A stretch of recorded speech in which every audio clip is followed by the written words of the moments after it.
Assalamualaikum warahmatullahi wabarakatuh. Selamat pagi anak-anak. Bagaimana kabarnya hari ini?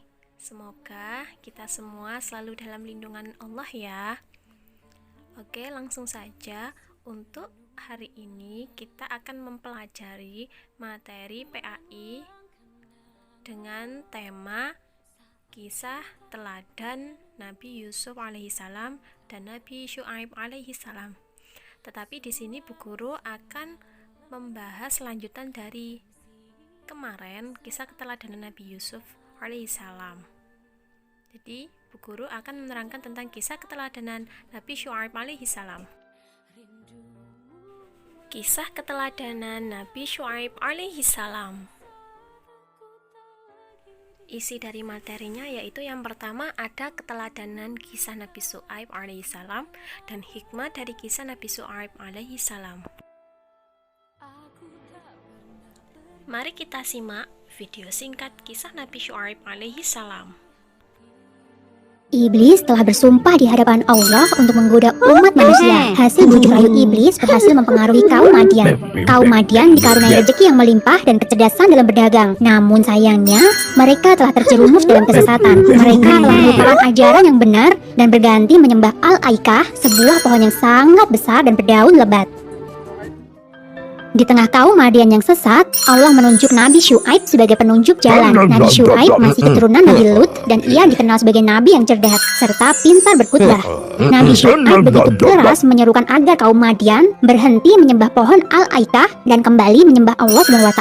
Sama seperti kaum sebelumnya, kaum Madian pun menentang seruan Nabi Syu'aib.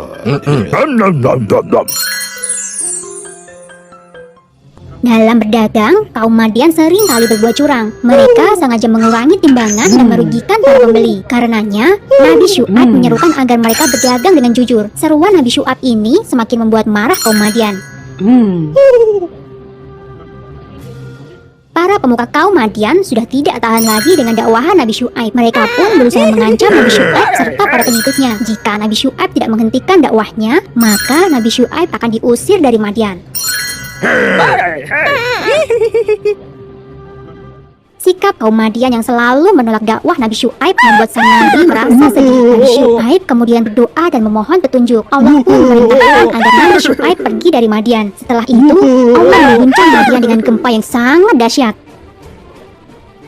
Allah mengutus Nabi Syu'aib untuk berdakwah di Ashabul Aikah. Tempat itu tidak jauh dari Madian. Dan masyarakatnya pun sama dengan kaum Madian. Mereka menentang dengan keras dakwahan Nabi Syu'aib. Bahkan, peristiwa hancurnya kaum Madian tidak membuat mereka takut.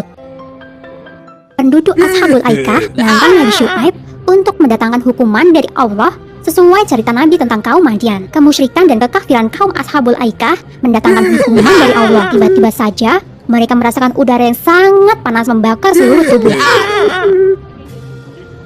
Hawa panas itu berlangsung selama 7 hari berturut-turut. Setelah itu, langit berwarna hitam pekat, menandakan hujan akan segera turun. Namun, yang turun bukanlah air, melainkan api batu bara yang menyala. Sungguh luar biasa hukuman dari Allah bagi kaum-kaum yang sesat dan tidak mau beriman.